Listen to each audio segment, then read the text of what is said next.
로고스 채플 주일 예배에 CMN 중보기도에 오신 여러분들을 주의 이름으로 환영합니다. 이 시간 우리 함께 묵상 기도하심으로 주님께 예배 드리겠습니다. 기도하시겠습니다.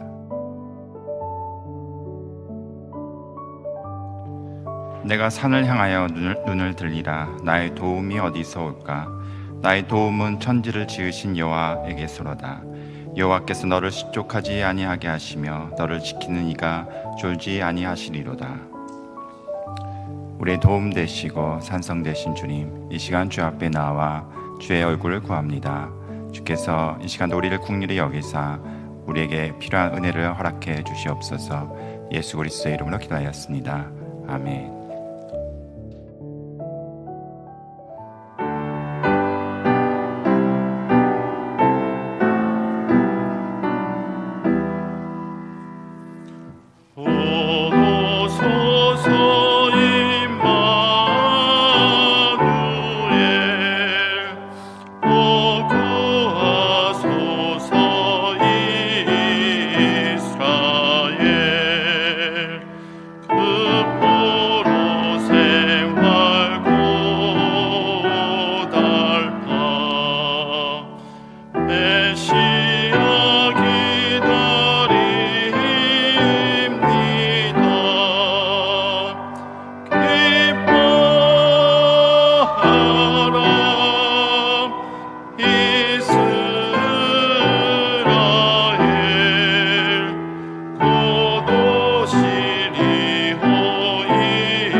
기도고려 상조 회원님들을 위해서 중보기도 하겠습니다. 먼저 지난 한 주 저희 기도고려 상조회로 많은 회원님들의 병원 방문 보고가 있었습니다.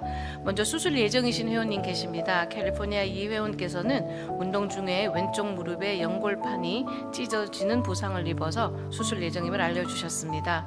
치료 중 혹은 치료 후 회복 중에 계시는 회원님들 계십니다. 조지아의 최 회원께서는 무릎 관절 재활 치료를 통해서 힘들지만 주님이 함께 하심을 믿습니다. 함께 기도해 주십시오 하셨습니다.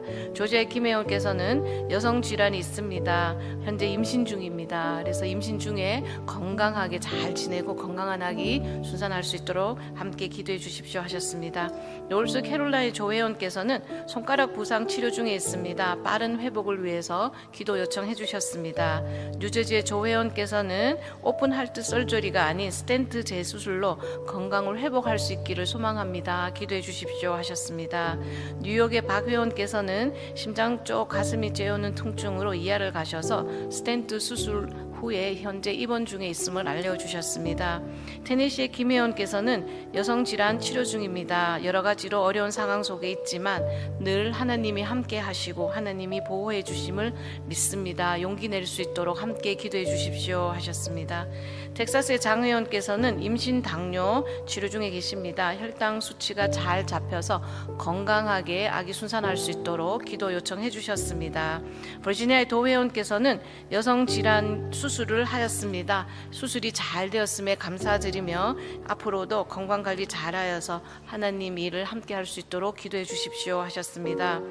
사망 보고 있습니다. 뉴저지의 박 회원께서 사망하셨음을 가족분이 저희들에게 알려주셨습니다. 가족분들에게 하나님의 위로하심이 함께 할 수 있도록 다 함께 기도해 주십시오. 11월 23일에서 11월 29일 기간 동안 함께 나눈 의료비 내역입니다. 총 97명의 회원님들에게 의료비 의료비 나눔이 되었습니다. 이 회원님들이 의료기관으로부터 받아오신 원금이 30만 2,961불 23전이었습니다. 이 중에서 할인 혹은 재정 보조 등의 금액 조정이 적용된 후 아직 진행 중에 있는 의료비를 제외하고 해당 기간 동안 정산이 완료되어져서 함께 나눈 금액이 12만 7,323불 87전이었습니다. 그중 가장 큰 금액을 나눔받으신 회원님의 원금이 2만 7,790불 85전이었으며 회원님께서 받아오신 할인이 적용된 후에 진행 기간 동안 완료되어져서 함께 나눈 금액이 18,219불 06전이었습니다. 많은 금액이지만 우리 회원님들의 참여로 의료비 나눔을 할 수 있었음에 감사드리며 금주 목록의 회원님들 외에도 장기간 동안 치료 중이신 우리 회원님들, 사역자님들 많이 계십니다. 그분들 한 분 한 분에게 하나님의 치유와 회복의 손길이 함께할 수 있도록 기도하겠습니다. 우리의 힘이 되시며 능히 되신 주님, 이 시간 또 우리 회원들 위해서 중보기도 하였습니다.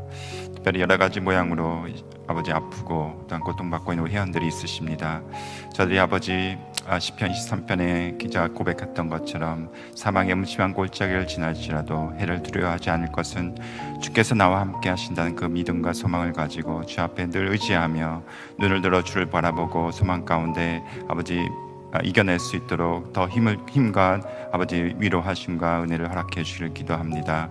특별히 우리 수술받은 우리 회원들이 있으십니다. 스텐트 시술과 여성질환 수술로 아버지 또한 회복 중에 있는 우리 회원들이 잘 회복될 수 있도록 주께서 그 모든 세포 마디마다 아직까지도 주께서 주장하시고 아버지 인도해 주시길 기도합니다. 그래서 회복이 잘 이루어져서 건강한 몸 회복될 수 있도록 그 은혜 허락해 주시길 기도합니다. 여러 가지 질환으로 또한 고통받고 있는 회원이 있으십니다.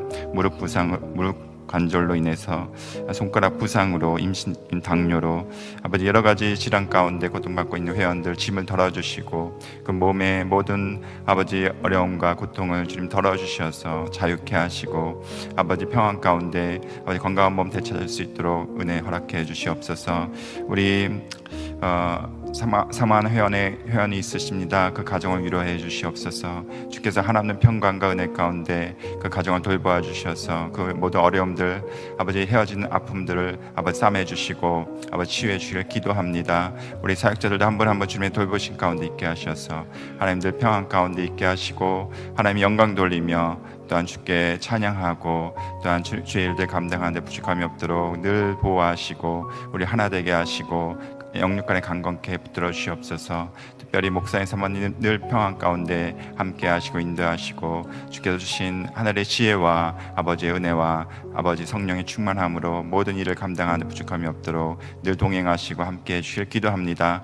오늘도 말씀 전하실 때 목사님 붙들어주시고 성령 충만한 가운데 주의 말씀이 온전히 선포될 수 있도록 이 시간도 주께서 말씀해 주시고 함께 해 주시옵소서. 감사하고 이 모든 말씀 예수 그리스도의 이름으로 간절히 기도하였습니다. 아멘. 하나님의 말씀 요한복음 1장 1절에서 4절 말씀 되겠습니다. 요한복음 1장 1절에서 4절 말씀을 우리 한 목소리로 봉독하시겠습니다. 태초에 말씀이 계시니라. 이 말씀이 하나님과 함께 계셨으니 이 말씀은 곧 하나님이시니라. 그가 태초에 하나님과 함께 계셨고 만물이 그로 말미암아 지은 바 되었으니 지은 것이 하나도 그가 없이는 된 것이 없느니라. 그 안에 생명이 있었으니 이 생명은 사람들의 빛이라. 아멘.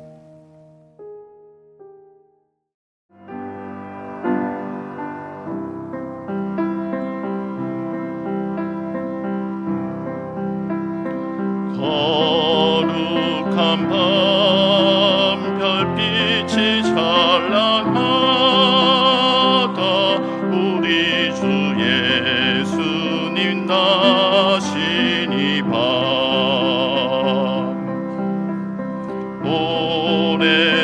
오랫동안 죄악에 얽매여서 헤매던 우리 위해 오셨네. 온 땅이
그 앞에 감사히 다 나가세.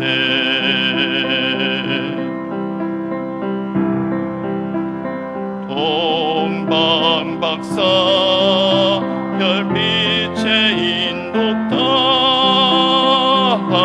주나신 베들레헴 찾았네.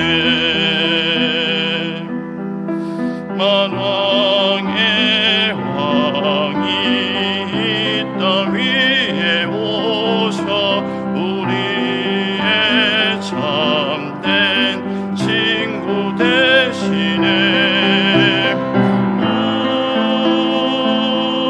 우리들의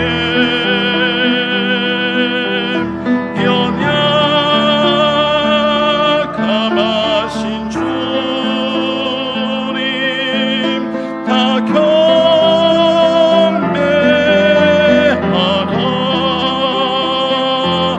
만왕의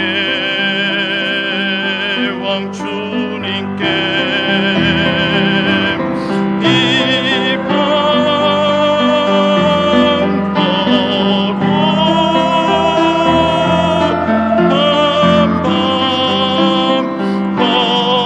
거룩한 밤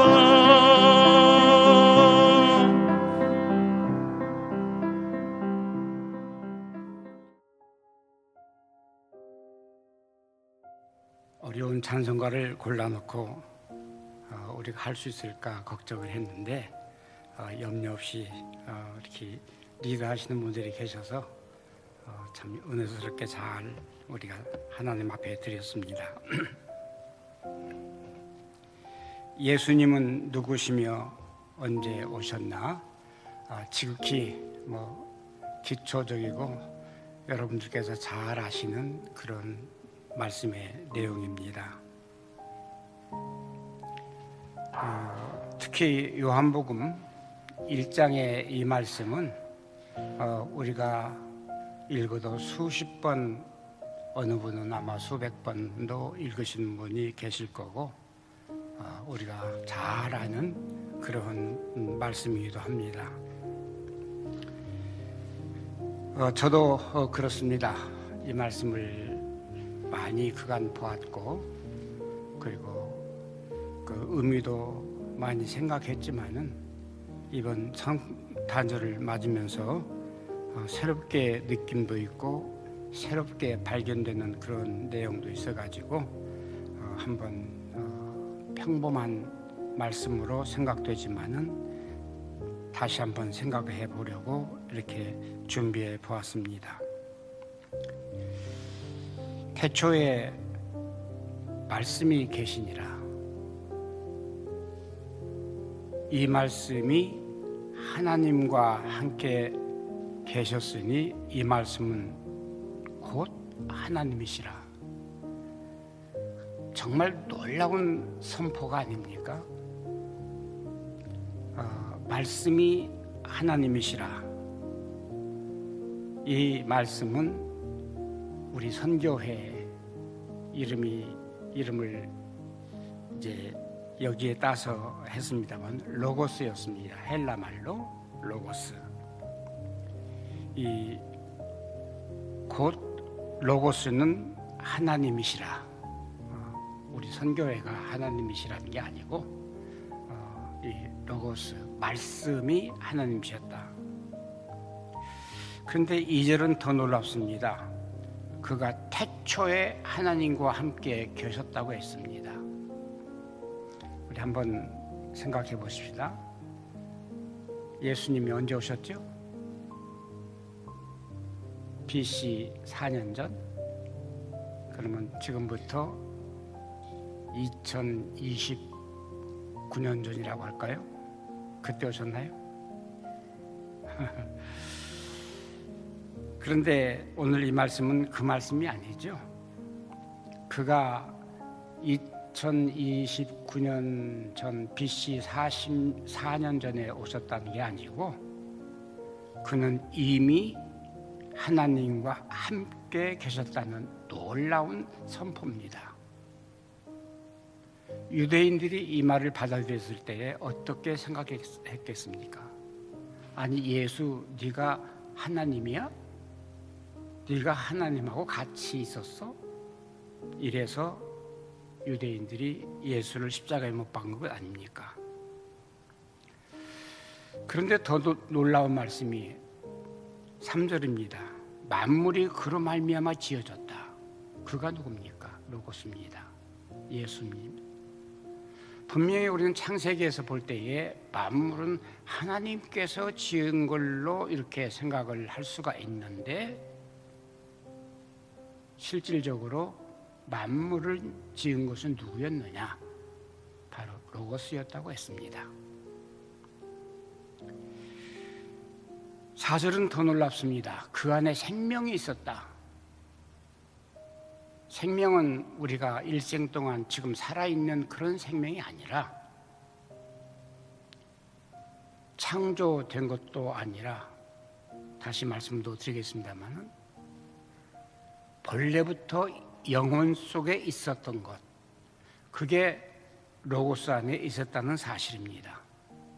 그러니까 지금 요한복음 1장 1절에서 4절까지 이렇게 보면은 이건 신학적으로도 굉장히 해석이 어렵고, 우리가 그냥 흘러 지나가면서 쉽게 읽을 수 있는 내용임에도 불구하고 생각하면 생각할수록 이 말씀이 깊이가 있는 것을 우리가 알게 됩니다. 그리고 엄청난 선포였습니다. 과거에 전혀 없었던 어떤 신학자도, 어떠한 랍비도, 어떠한 철학자도 한 번도 말을 할 수 없었던, 별로 많은 지식이 없었던 요한, 이분이 성령의 감동을 받아서 이런 말씀을 썼는데 이거는 보통 말이 아닙니다. 그래서 단순하게 말한다고 하면은 이거는 우리 기독교 신앙의 근본이자 핵심이었습니다. 사실은 하나님이 누구신가? 예수가 누구신가? 성령은 누구신가? 우리가 알면서도 답변이 굉장히 어려운 얘기입니다. 조금 뛰어넘어서 말씀드린다고 하면은 바로 이 네 구절에 있는 말씀은 우리가 그냥 흘려버려 지나가는 그런 말씀이 아니라, 여러분이 정말 예수를 믿으면 이 말씀을 결코 무심코 지나갈 수가 없는 말씀입니다. 여기에는 세상을 구하러 오신 예수 그리스도에 대한 명확한 정의가 거기에 기록이 되어 있습니다. 3장 16절에 그런 말씀이 있죠. 흔히 유년주일학교 학생들도 그냥 암송하는, 하나님이 세상을 이처럼 사랑하사 독생자를 주셨으니 이는 저를 믿는 자마다 멸망치 않고 영생을 얻게 하려 하심이라. 과거 어느 정경에도 찾아볼 수 없는, 인간이 이 땅 위에서 저 세상을 바라볼 수 있는, 저 천국을 바라볼 수 있는 유일한 그 말씀을 선포한 것이 이 요한복음에 있는 복음 내용들입니다. 그래서 세상을 구하러 오신 예수 그리스도에 대한 명확한 정의를 여기서 볼 수가 있습니다. 그리고 선포입니다. 다시 말해서 인간에게 구원과 멸망을 알리는 특별 계시라고 볼 수가 있습니다. 그러니까 보통 그냥 흘려보낼 수 있는 그런 말씀이 아니라 그 말입니다. 다시 1절부터 생각합니다. 태초에 말씀이 계시니라. 이 말씀이 하나님과 함께 계셨으니 이 말씀은 곧 하나님이시라. 말씀이 하나님이라는 것입니다.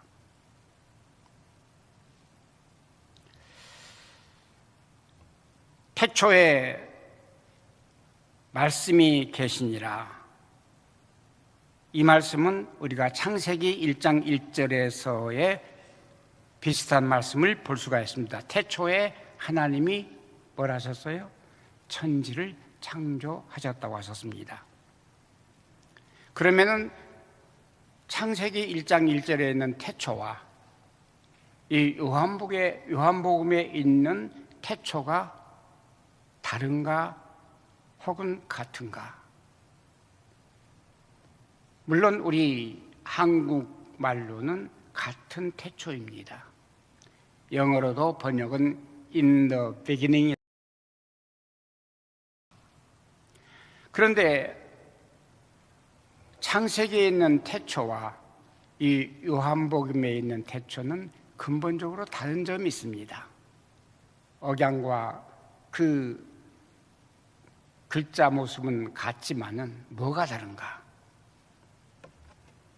창세기에서의 태초, in the beginning God created heaven and earth 라고 하는 하나님께서 태초에 하나님께서 세상을 창조하셨다라고 하는 것은 바로 그 창조라고 하는 단어가 베레시트라는 히브리 말입니다. 이 베레시트라는 이 말은 창조, create, 하나님께서 창조하셨다. 태초라는 말이 베레시트라는 말인데 이 창조라는 바라라는 말입니다. 하나님이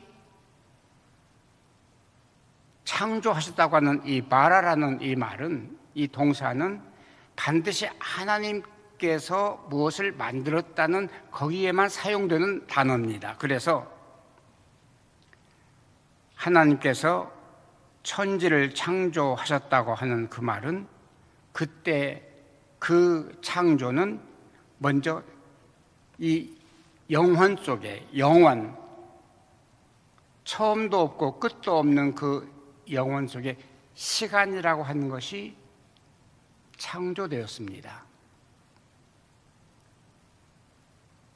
과학이나 일반 상식으로는 시간이 먼저 있었고 그 안에 창조 역사가 있었다고 생각할 수도 있습니다만은 실질적으로 이 모든 생물이, 인간이 살아나가려고 하면은 반드시 있어야 될 게 뭡니까? 우선 시간이 있어야 됩니다. 시간. 그다음에 공간이 있어야 됩니다. 이 지구라는 공간이 있어야 됩니다. 그 이외에 다른 것도 필요합니다만은 맨 처음에 빛이라는 게 있었고 공간이라는 게 있습니다. 그래서 이 인간은 시간 속에 창조되었기 때문에 여러분이나 저는 시간이라는 게 없으면 살 수가 없습니다. 아니, 내 생일이 예를 들어서 12월 25일이라고 하면은 나라는 인생의 생명은 12월 25일부터 시작이 됐다는 겁니다. 그리고 1초, 1분, 1시간이 갈 때마다 내 생명은 연장이 되어 있습니다. 그리고 하나님께서 정하신 때에 그 처음 시간에서 마지막 시간 거기에서 하나님이 불러가시면 그것이 내 생명입니다. 내가 살아있는 겁니다. 하나님께서 천지를 창조하셨다고 하는 사실은 가장 먼저 빛이 있으라 하는 그 말씀을 우리가 알듯이, 그리고 이 땅 위에 그 빛과 함께 우리에게 주어진 것은 바로 이 시간이라는 것과 공간이라는 것입니다. 그래서 이것은 좀 어렵게 말한다고 하면 절대적인 이러한 물질의 출발점이다. 이렇게 말을 할 수가 있습니다. 그래서 이 창세기에 있는 in the beginning이라고 하는 그 말은 이 세상 만물이 시작된 겁니다. 그런데 요한복음에 그러면 태초라고 하는 것은 무엇인가?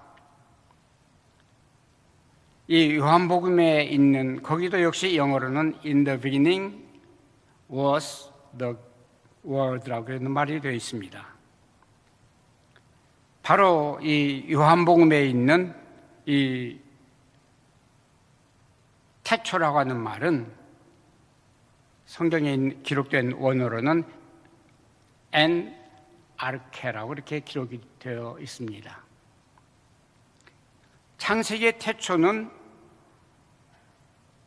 구약 성경에 기록된 그 단어와 이 요한복음에 있는 신약의 기록에는 태초라는 그 의미는 바로 여기에서 다릅니다. 이 엔 아르케라고 하는 말은 태초 이렇게 라고 하는 그 말과 동시에 이 영원이라는 그런 의미가 거기에 더 포함이 되어 있습니다. 그러니까 이 말씀은 바로 영혼의 안에서 이미 그 하나님께서 이 태초에 만물을 지으셨다고 하는 그 말씀과 동시에 이 요한복음은 오히려 하나님께서 이미 계신 그 만물 이전에 계신 바로 그것을 의미하는 것으로 봅니다. 그래서 시간, 공간, 물질 이런 것들이 존재하기 전에 바로 그때에 독생자 예수께서 계셨다고 하는 사실을 요한복음 1장 1절에서 우리에게 보여주는 그 말씀을 우리가 지금 생각하고 있습니다. 글쎄 저도 이 말씀을 준비하면서도 자꾸 이 책 저 책 들여다보니까 혼돈이 가고 또 어려워서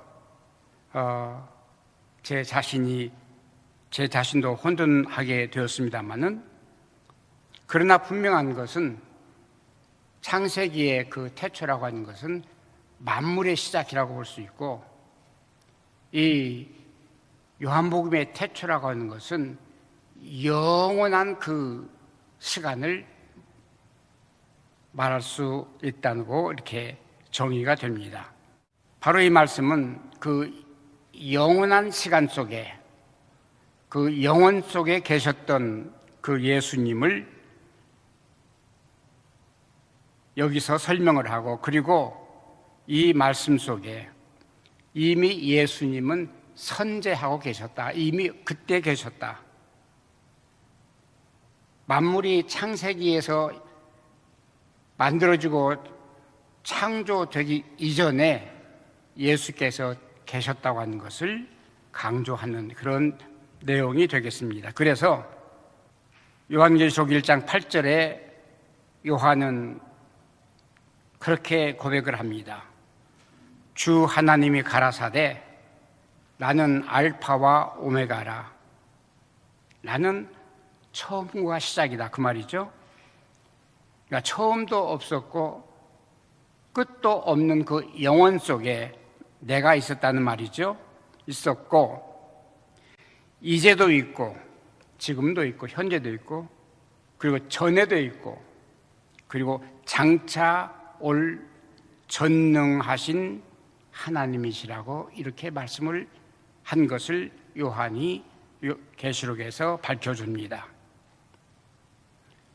그리고 계속해서 이 말씀이 하나님과 함께 계셨으니 이 말씀이 곧 하나님이시라 오늘 본문에 있는 말씀과 연결이 그렇게 됩니다. 예수님은 BC 4년 전에 오셔서 그때부터 예수님이 이 땅에 계셨던 것이 아니라 그 예수님은 이미 이 창조 전에 영원 속에 계셨다고 하는 것을 요한복음은 우리에게 강조해 주고 있습니다.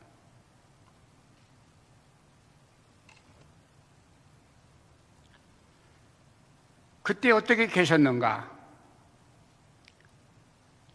창세기에서 예수님이 계셨다고 하는 그러한 성경 내용이 있는가? 예수 이름이 구약에 있는가?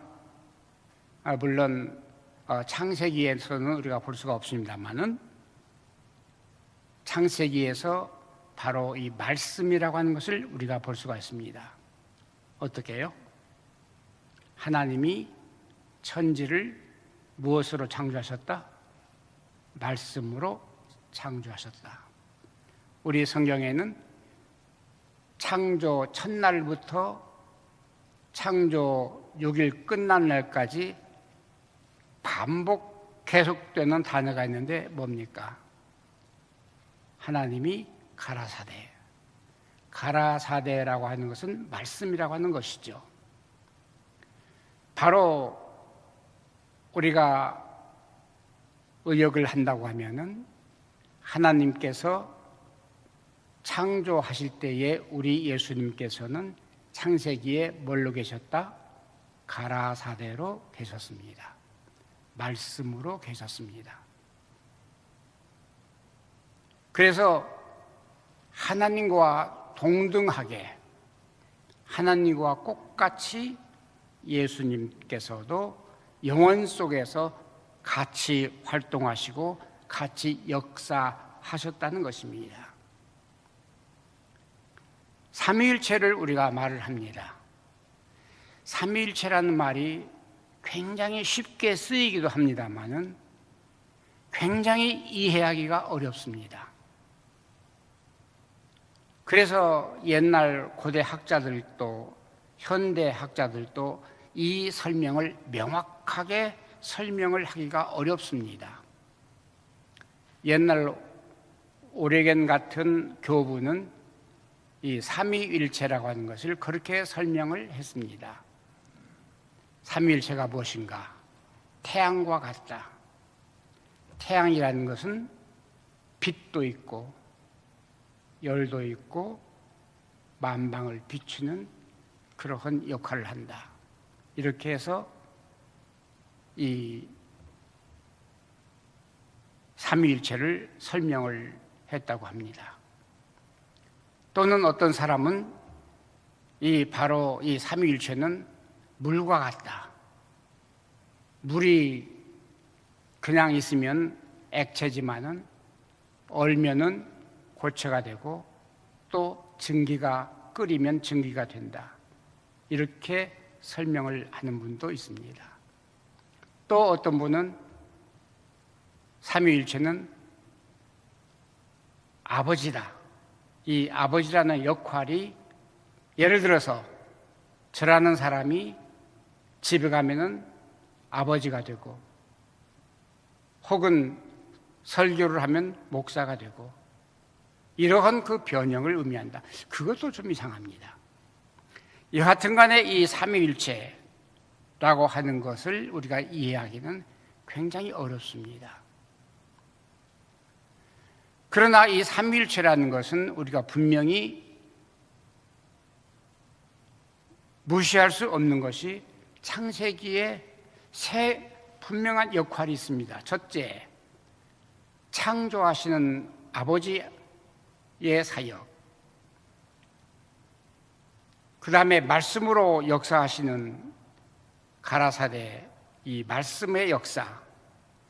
그 다음에 수면 위에 뭐가 있었다? 영이 있었다고 했습니다. 그러니까 이 창세기에서 이 세 가지를 뗄래야 뗄 수 없는 그런 역할을 우리가 보여줍니다. 의미나 혹은 지식을 우리가 사람의 어떤 지능으로 이것을 깨닫게 하려고 한다면은 이건 무한히 의문만 생기는, 그래서 결론은 삼위일체 하나님의 새 역사를 우리가 믿는 것이 타당하다는 그런 결론도 내린 목사님도 보았습니다. 2절입니다. 그가 태초에 하나님과 함께 계셨고 1절과의 연결되는 그러한 말씀입니다. 다시 말해서 중복이 됩니다마는 함께 계셨다. 이 말씀은 하나님 곁에 그냥 따라다니는 비서 역할이 아니라 하나님과 그 동등한 위치에서 하나님과 마주 앉아서라고 하는 그런 의미를 거기서 볼 수가 있습니다. 예수님 누구신가? 바로 하나님과 동등하신 그분이라고 하는 것을 우리는 빌립보에서 확인을 합니다. 빌립보서 2장 6절, 그는 하나님의 본체시나 하나님과 동등됨을 취할 것으로 여기지 아니하시고, 그는 본체가 하나님이시다. 사도 바울의 신학적인 해석입니다. 놀라운 선포입니다. 그가 누굽니까? 예수. 바로 그 예수는 하나님과 본체라. 바로 하나님과 동등하신 분이다. 그런데 어떻게 우리가 이 하나님과 예수님 이렇게 물리적으로 생각한다면 두 개체를 볼 수 있는데 이것을 어떻게 또 연합해서 볼 수가 있는가 하는 것은 신비라는 것입니다. 다시 말해서 우리가 천국에 가야 삼위일체라는 그런 의미를 알게 될 거라는 바로 그 내용으로 보여집니다. 그래서 그 예수님은 여하튼 간에 하나님과 계신 분, 그래서 그 이 로고스는 하나님과 동등하신 분, 그래서 그는 언제라도 하나님께서 하시는 모든 사역을 역사하시는 이런 분을 가리켜서 예수 그리스도라고 사도 요한은 지칭하고 있습니다. 하루는 예수님께서 제자들에게 묻습니다. 세상 사람들이 나를 누구라 하더냐? 여러분께서 잘 아십니다. 선지자 혹은 엘리야, 모세 말을 합니다. 선지자 모세, 엘리야가 아무리 유명해도 사람일 뿐입니다. 그런데 신학도 배우지 않고 성경 깊이도 그렇게 알 수 없었던 이 베드로는 고백합니다. 뭐라고요? 주는 그리스도시요 하나님의 아들이십니다. 이 정확한 이 답변, 이것이 바로 이 믿음 안에서만 할 수 있는 대답이라 그 말입니다. 지식적으로 증명해가면서 따져가면서 혹은 DNA 테스트를 해가면서 알 수 있는 것이 아니라 그 말입니다. 바로 알 수 있는 것은 그냥 그가 체험하면서 믿음으로 할 수 있다는 것이 주는 그리스도시요 살아계신 하나님의 아들, 당신이 바로 하나님이라고 하는 고백을 할 수 있다는 사실입니다.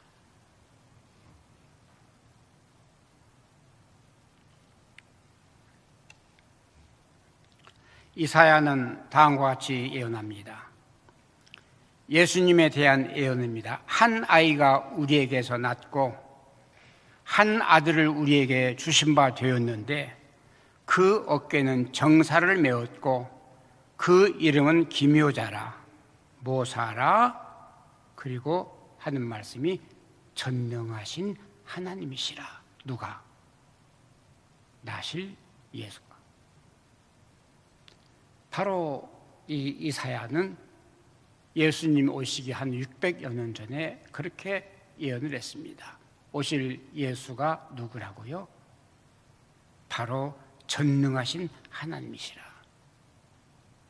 우리가 지금 기다리고 우리가 지금 금년 크리스마스를 기념하고 축하하는 것도 인간 예수가 이 땅 위에 오시는 그것이 아니라 전능하신 하나님께서 우리에게 임재하신다는 이 사실을 우리가 깊이 생각할 때에 우리는 일반적으로 이 성탄을 즐거워할 수만은 없다는 얘기죠. 3절입니다. 만물이 그로 말미암아 지은 바 되었으니 지은 것이 하나도 그가 없이는 된 것이 없느니라. 천지창조 누가 했다는 것입니까? 가라사대 말씀이 했다는 사실입니다.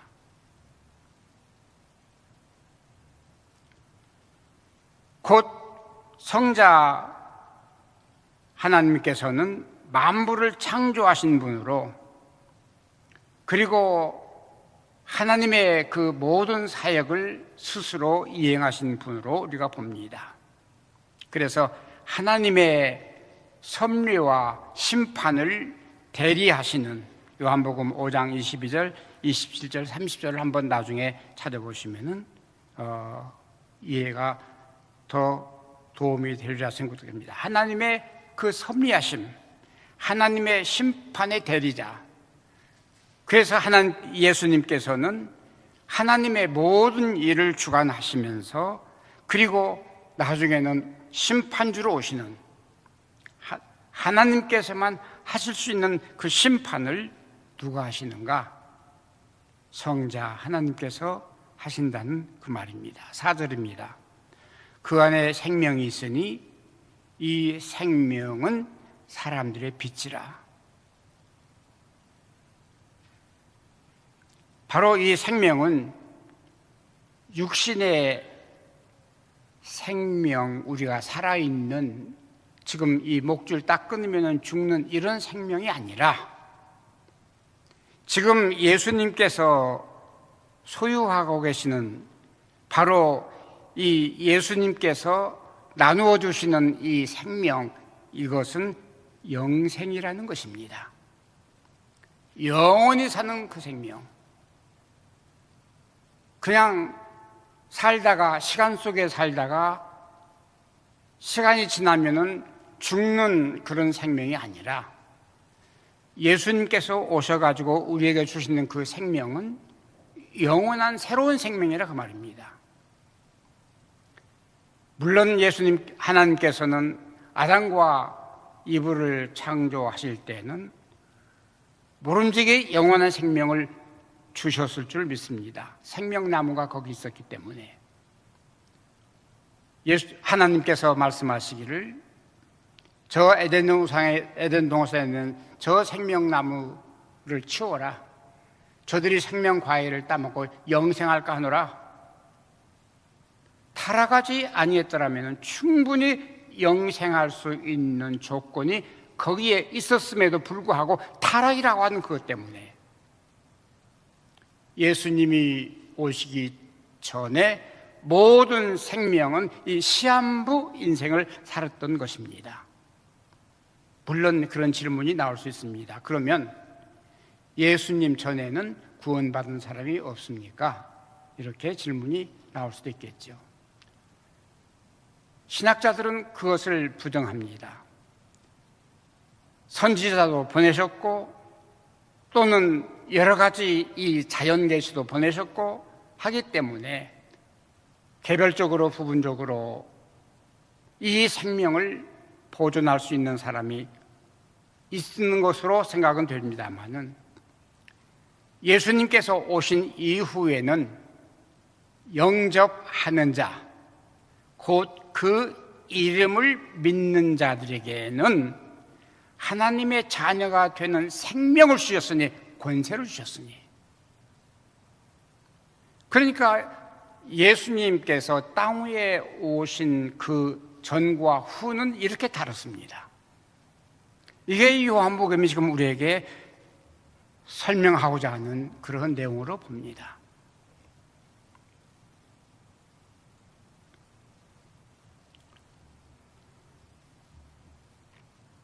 참 우리가 예수 믿는다는 것을 때로는 그냥 지나쳐 버리는 경우도 참 많습니다. 예수 믿는 초기에는 예수를 믿어도 되고 안 믿어도 되고 이렇게 생각할 때가 많습니다. 아니면은 불교를 믿어도 되고 유교를 믿어도 되고, 이게 아니라는 것이죠. 예수 안에는 참 빛, 참 생명이 있는 것입니다. 오직 예수께서만 나눠줄 수 있는 그 생명, 예수께서만 분배해 줄 수 있는 그 생명, 그게 바로 뭡니까? 중생이라는 것입니다. 과거 내가 가지고 있던 그 생명은 지극히 제한적인 그런 생명이지만은 예수께서 니고데모에게 하시는 그 말씀, 네가 거듭 나야 한다, 거듭 생명을 얻어야 한다는 그 거듭 내가 어떻게 하여야 영생을 얻으리까 하는 질문에 네가 거듭나지 아니하면 결코 그것을 보지 못하는, 바로 거듭나지 아니하면 새 생명을 볼 수 없다는, 그 새 생명을 분배해 주시는, 나눠 주시는, 우리를 거듭나게 해 주시는, 과거 그 시한적인 생명에서 영원한 생명으로 거듭나게 해 주시는 그 예수가 이번에도 우리 곁에 오신다는 그 말입니다. 처음 질문으로 돌아갑니다. 예수님 언제 오셨다고요? BC 4년 전이 아니라 그 말이죠. 생명과 빛을 지니신 그 예수, 영원 속에 계셨던 그 예수, 그리고 영원 속에 함께 존재했던 그 생명이라는 것을 소유하신 그 예수님, 그래서 그 생명을 우리에게 다시 거듭나게 하시는, 그 생명으로 거듭나게 하시는 그 예수가 성탄절을 우리가 기념하는 가장 큰 이유라 생각이 됩니다. 그러므로 우리는 성탄절을 어떠한 마음으로, 어떠한 예수의 모습으로 기대할 수 있을까 한번 생각해 보았습니다. 세상은 화려한 불빛 속에, 그리고 반짝이는 이런 나무 추리를 세워놓고 선물을 교환하고, 이것이 성탄절이 아니라 그 말이죠. 또 어떤 사람은 바로 이런 화려한 그 찬양 속에 거창한 예배당에서 엄청난 집회를 하면서 거기에서 나타나실 그 예수, 세마포 옷을 입으시고 그리고 화려하게 임하실 그런 예수, 그런 것도 아니라는 거죠. 아니면은 새날이 되었다고 해서 복을 나눠주고 평안을 나눠주고 형통을 나눠주고 화평을 나눠주고, 바로 그것만은 아니라는 사실이죠.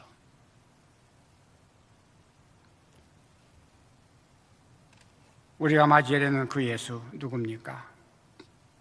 말씀드린 대로 그 영원한 생명이라고 하는 것을 소유하신 그 예수, 바로 그 예수가 예수께서만 줄 수 있는 그런 영원한 생명을 우리가 다시 한번 부여받는, 그것이 참된 성탄절의 의미가 되지 않을까 이렇게 믿습니다. 도마가 말했듯이 그가 그렇게 의심하고 다른 제자들은 다 믿는데, 다 예수님 살아났다고 좋아하고 그리고 환영을 하는데, 도마는 뭐라고 했죠? 나는 그걸 못 믿어. 그 손에 못자국을 봐야 난 믿겠어. 그 옆구리에 내가 손을 넣어봐야 알겠어. 하던 그 도마. 그러나 예수님께서 나타나셔서 도마야, 내 손을 보라. 내 옆구리를 보라. 내 옆구리에 손을 넣어봐라. 그때의 도마의 고백이 뭡니까? 주는 참으로 하나님이시요. 주는 참으로 하나님이시요.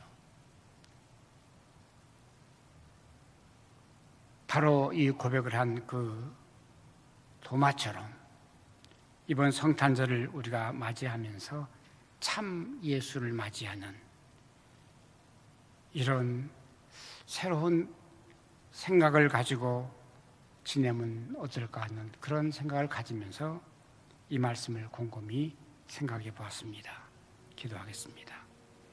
고마우신 주님, 감사합니다. 그냥 세상에 화평과 복을 주러 오신 예수님이 아닌 그 이상 새 생명을 우리에게 나눠주시기 위해서 오신 그 주님을 우리가 다시 한번 생각해 봤습니다.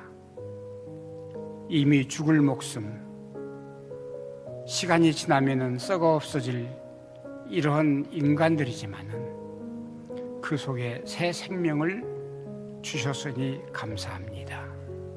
오늘도 우리는 그 새 생명을 영접하고 하나님의 귀한 자녀로 주님 앞에 살아가는 귀한 성도들이 될 수 있도록 오늘도 은총 베풀어 주시고 감동시켜 주시옵소서. 예수님의 이름으로 기도합니다.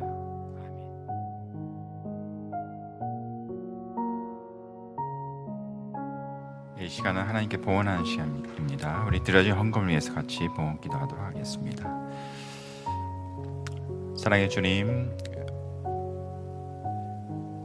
우리가 이 시간을 통해서 동방 박사가 주님께 예배를 드려 주님께 경배했듯이 우리가 헌금을 통해서 하나님의 경배합니다. 주님께서 기뻐 받아주시길 원하옵고 또 우리 물질을 통해서 주께서 우리에게 베푸신 그 은혜를 의미가 더 크게 이루어지게 하시고 또 주의 뜻이 이루어지게 해 주시옵소서. 예수 그리스도의 이름으로 기도하였습니다. 아멘.